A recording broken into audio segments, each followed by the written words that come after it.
Wow, ayos ah. Nagawa mo pang kumain? Kagigising mo lang?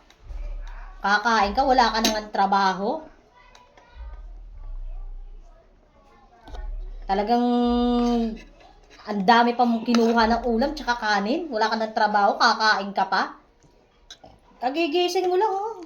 Anong oras na? Tanghali? Pagkagising, kain agad? Wala ka nang trabaho? Kain, tulog lang? Hindi mo malunok? Nahihiya ka? Maghanap ka kasi ng trabaho mo.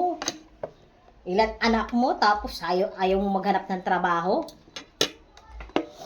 Dapat sa'yo hindi kumakain kasi walang trabaho. Kakain, dapat ka kahit tubig, wag ka uminom dito eh. Diba? Hindi ka nahiya. Gagamit ka pa ng kuryente dito sa bahay, wala ka naman trabaho, wala ka naman ambag. Gagamit ka pa ng tubig. Doon ka makasiar sa labas, kaya sa ilog. Para tipid. Wala ka nang trabaho. Kakain pa, umusubo yan. Kakain ka pa. Pananghalian na yan ng mga anak mo, huwag mo na kainin yan.